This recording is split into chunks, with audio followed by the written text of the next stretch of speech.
നമസ്കാരം. മുഖ്യമന്ത്രിയുടെ പോലീസ് മെഡലുകൾ സാധാരണ ഓഗസ്റ്റ് 14-ാം തീയതി വൈകുന്നേരമാണ് പ്രഖ്യാപിക്കുന്നത്. ഇത്തവണ അത് പ്രഖ്യാപിക്കാൻ രാത്രി ഒരുപാട് വൈകി. അതിന്റെ കാരണമായി പുറത്തുവരുന്ന വാർത്ത ആഭ്യന്തര വകുപ്പിലെ ഉദ്യോഗസ്ഥന്മാരുടെ ചക്കുളത്തിക്കളിയും മെല്ലെപ്പോക്കുമാണെന്നാണ്. അതിനർത്ഥം ഇവിടെ ഭരണം നടത്തുന്നത് തിരഞ്ഞെടുക്കപ്പെട്ട ജനപ്രതിനിധികളല്ല, മറിച്ച് ജനങ്ങളുടെ ചെലവിൽ ജനങ്ങളുടെ ശമ്പളം വാങ്ങി ജോലി ചെയ്യുന്ന ഉദ്യോഗസ്ഥന്മാരുടെ രാഷ്ട്രീയ കൂട്ടായ്മയാണെന്നാണ്. ഇവിടെയാണ് ജനാധിപത്യം അട്ടിമറിക്കപ്പെടുന്നത്.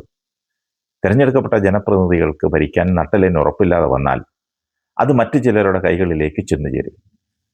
വഴിപിഴച്ചാൽ ബാല്യക്കാരൻ മുന്നേ എന്ന് ഒരു പഴമൊഴിയുണ്ട്. കേരളത്തിൽ ഇപ്പോൾ സംഭവിച്ചുകൊണ്ടിരിക്കുന്നത് പ്രതിപക്ഷ കക്ഷികൾ നേതൃത്വം നൽകുന്ന തൊഴിലാളി യൂണിയനുകളിലെ പ്രതിനിധികൾ ഭരണ സംവിധാനം മൊത്തത്തിൽ കൈയടക്കി വെച്ചിരിക്കുന്ന ഒരു സ്ഥിതിയാണ്. അതുകൊണ്ട് തന്നെ മുഖ്യമന്ത്രിക്കോ മറ്റു മന്ത്രിമാർക്കോ ഒന്നും ചെയ്യാൻ സാധിക്കാത്ത അവസ്ഥയാണെന്നാണ് മനസ്സിലാക്കേണ്ടത്. ജനങ്ങളുടെ പരാതികളിൽ മന്ത്രിമാർ നൽകുന്ന ഉത്തരവുകൾ അത് വകുപ്പ് തലപ്പത്തെ തപാലിൽ വന്ന് അന്ത്യവിശ്രമം കൊള്ളുകയാണ്. തപാലിൽ നിന്ന് ബന്ധപ്പെട്ട ഉദ്യോഗസ്ഥന്മാർക്ക് കൊടുത്താലല്ലേ മന്ത്രിയുടെ ഉത്തരവ് നടപ്പാക്കേണ്ടതുള്ളൂ. തപാലിലിരിക്കുന്ന പിയൂണോ ക്ലാർക്കോ ഞാനെന്നും അറിഞ്ഞില്ലേ നാമനാരായണ എന്ന മട്ടിലിരിക്കുകയാണ്. ഉദ്യോഗസ്ഥന്മാർക്കും കൈ കഴുകാം. എൻ്റെ ടേബിളിൽ എത്തിയിട്ടില്ലെന്ന് അവർക്ക് സത്യസന്ധമായി ഉറക്കെ പറയാൻ സാധിക്കും. ഇങ്ങനെയുള്ള ഒളിച്ചുകളിയാണ് ഇന്ന് ഭരണസ്ഥിരാകേന്ദ്രമായ സെക്രട്ടേറിയറ്റ് മുതൽ അങ്ങ് വില്ലേജ് ഓഫീസിൽ വരെ നടക്കുന്നത്. അതിനിടയിലാണ് മുന്നണിയിലെ മുഖ്യ പാർട്ടിയിലും ഒരു ഘടകകക്ഷിയിലുമുള്ള വിരുദ്ധ ഗ്രൂപ്പുകളുടെ ഇടപെടലുകൾ. ഇതുമൂലം ആർക്കും ഒന്നും ചെയ്യാൻ സാധിക്കാതെ വന്നിരിക്കുകയാണ്.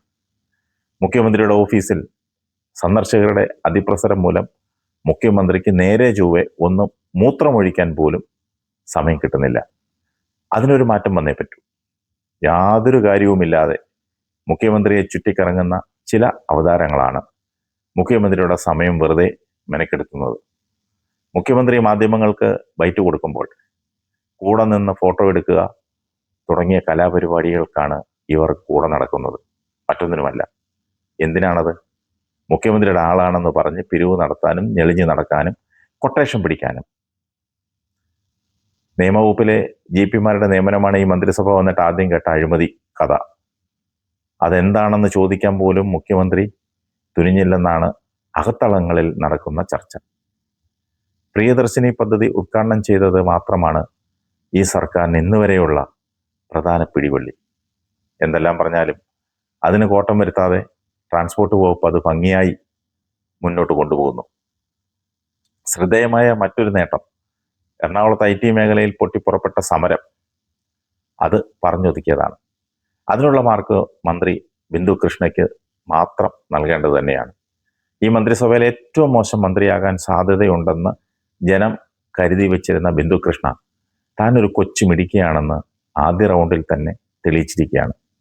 സമരം ആരംഭിച്ച ഉടൻ തന്നെ തൊഴിൽ വകുപ്പ് മന്ത്രി എന്നുള്ള നിലയിൽ സമരക്കാരെയും കമ്പനി ഉദ്യോഗസ്ഥരെയും വിളിച്ചു വരുത്തി പ്രശ്നങ്ങൾ പറഞ്ഞൊതുക്കി ജോലിയിൽ നിന്ന് പിരിച്ചുവിട്ടവർക്ക് അവർ പോലും പ്രതീക്ഷിക്കാത്ത രീതിയിലുള്ള നഷ്ടപരിഹാരം വാങ്ങിക്കൊടുത്ത് അത് അവസാനിപ്പിച്ചത് ചെറിയൊരു കാര്യമല്ല. സംസ്ഥാനത്തിൻ്റെ പ്രധാന വരുമാന തൊഴിൽ സ്രോതസ്സുകളിലൊന്നായ IT മേഖലയെ അപ്പാടെ തകർക്കാൻ സാധ്യതയുണ്ടായിരുന്ന ഒരു അന്ധക വിത്തിനെയാണ് ബിന്ദു കൃഷ്ണ കൂമ്പിന് നുള്ളി വിട്ടത്. ആഭ്യന്തരമന്ത്രി തൂഫാൻ എന്ന തുറുപ്പുചീട്ടിറക്കി കളിച്ചത് വെറുതെ ആയില്ല. മുഖ്യമന്ത്രിക്കൊപ്പം നടന്നിരുന്ന ചിലരെ തൂക്കിയെടുത്ത് അകത്തിട്ട ശേഷം തൂഫാന് കട്ടനിട്ടു. അതോടുകൂടി തൂഫാൻ പൂട്ടിച്ചത് മുഖ്യമന്ത്രിയാണെന്ന ചീത്തപ്പേര് അദ്ദേഹത്തിന് വാങ്ങിക്കൊടുക്കാനും സാധിച്ചു. ഇതുവരെ മികച്ച പ്രകടനം കാഴ്ചവെച്ചത് 2 മന്ത്രിമാർ മാത്രമാണ്. മുൻപ് പറഞ്ഞതുപോലെ മന്ത്രി ബിന്ദു കൃഷ്ണയും മന്ത്രി CP ജോണും. പ്രിയദർശിനി സമൂഹത്തിൽ ചെറിയ ചലനമല്ല സൃഷ്ടിച്ചിരിക്കുന്നത്. മന്ത്രി ഷിബു ബേബി ജോണും തൻ്റെ വകുപ്പിൽ കാര്യക്ഷമമായി ഒരു കൈകടത്തൽ നോക്കിയെന്നത് ശ്രദ്ധേയമാണ്. കാർഷിക മേഖലയിലെ വന്യമൃഗങ്ങളുടെ ആക്രമണം അത് ഫലപ്രദമായി നിയന്ത്രിക്കുവാൻ ഉദ്യോഗസ്ഥന്മാരെ ഉപയോഗപ്പെടുത്തിയാൽ വനംവകുപ്പ് മന്ത്രിയും വിജയത്തിലെത്തും, ഒരു സംശയവുമില്ല. ഇടുക്കി എറണാകുളം ജില്ലകളെ ബന്ധിപ്പിക്കുന്ന ദൂരം കുറഞ്ഞ പഴയ കോതമംഗലം മൂന്നാർ റോഡ് അത് വെള്ളപ്പൊക്കത്തിൽ ഒലിച്ചു പോയതാണ്. അത് പുനർനിർമ്മിക്കുവാൻ വനംവകുപ്പ് മന്ത്രി മുൻകൈയെടുക്കണം. ഒന്ന്, അത് രാജവീതിയായിരുന്നു. അത് വനത്തിൻ്റെ സ്വത്തല്ല. ജനം വനം കയ്യേറിയെന്ന് പറയുന്നത് പോലെ തന്നെ പ്രധാനപ്പെട്ട ഒരു സംഭവമാണ് ജനങ്ങളുടെ രാജവീതി വനം കയ്യേറിയത്. വനം വകുപ്പിലെ ഉദ്യോഗസ്ഥന്മാർ പറയുന്നത് കേൾക്കുവാനേ ഇതിനു മുൻപുള്ള വനമന്ത്രിമാർ ശ്രദ്ധിച്ചിട്ടുള്ളൂ. അവരതേ ശ്രമിച്ചിട്ടുമുള്ളൂ. എന്ന് വെച്ചാൽ വകുപ്പ് ഉദ്യോഗസ്ഥന്മാരുടെ അടിമകളായിട്ടാണ് കാലാകാലം മുൻപുള്ള വനം വകുപ്പ് മന്ത്രിമാർ ഭരിച്ചിരുന്നത്. ബേബി ജോണിന്റെ മകൻ അതിൽ മാറ്റം വരുത്തുവാൻ സാധിക്കും. ജനങ്ങളുടെ നന്മയ്ക്കാണ് വനം വകുപ്പ് എന്ന് ചിന്തിച്ചാൽ പ്രശ്നങ്ങൾക്ക് പരിഹാരമാകും. വനം വകുപ്പ് ഉദ്യോഗസ്ഥന്മാരുടെയും മൃഗങ്ങളുടെയും ഉന്നമനത്തിനു വേണ്ടി മാത്രമാണ് വകുപ്പെന്ന ചിന്തയാണ് ഇതിനു മുമ്പുണ്ടായിരുന്ന വകുപ്പ് മന്ത്രിമാർക്കും അവർക്ക് കീഴിലുള്ള ഉദ്യോഗസ്ഥന്മാർക്കും ഉണ്ടായിരുന്നത്.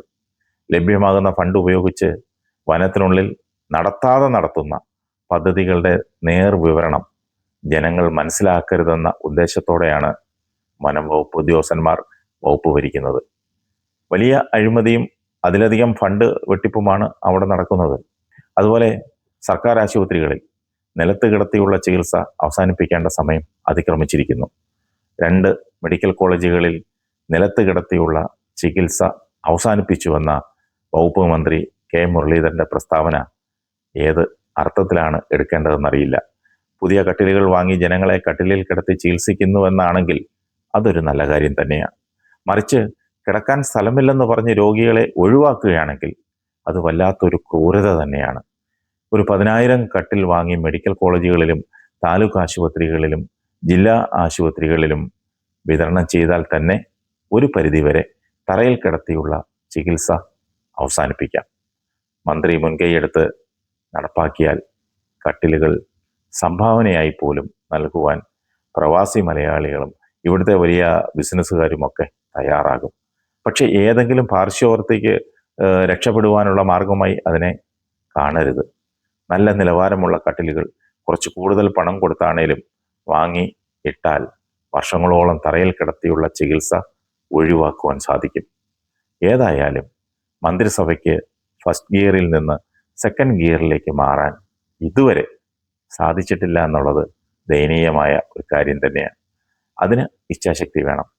ഇപ്പോൾ ട്രാൻസ്പോർട്ട് മന്ത്രി ചെയ്യുന്ന ഒരു പ്രവൃത്തി അത് എല്ലാ മന്ത്രിമാരും അനുകരിക്കാൻ ശ്രമിച്ചാൽ ഒരു പരിധിവരെ ഭരണം കൈപ്പിടിയിൽ ഒതുക്കുവാൻ സാധിക്കും. മന്ത്രിസഭാ യോഗം കഴിഞ്ഞാലുടനെ തന്നെ മന്ത്രിയുടെ നേതൃത്വത്തിൽ മുതിർന്ന ഉദ്യോഗസ്ഥന്മാരുടെ ഒരു അവലോകന യോഗമാണ് ഗതാഗത മന്ത്രി CP ജോൺ നടത്തിക്കൊണ്ടിരിക്കുന്നത്. കഴിഞ്ഞ ഒരാഴ്ച നടത്തിയ കാര്യങ്ങളുടെ വിലയിരുത്തലും അടുത്ത ആഴ്ച നടത്തേണ്ട കാര്യങ്ങളുടെ മുൻഗണനാ പട്ടിക തയ്യാറാക്കലുമാണ് അവിടെ നടക്കുന്നത്. ഒരു പരിധിവരെ ഭരണത്തെ മുന്നോട്ട് കൊണ്ടുപോകാൻ അതിന് കഴിയുന്നുണ്ടെന്നാണ് മനസ്സിലാക്കാൻ കഴിഞ്ഞത്.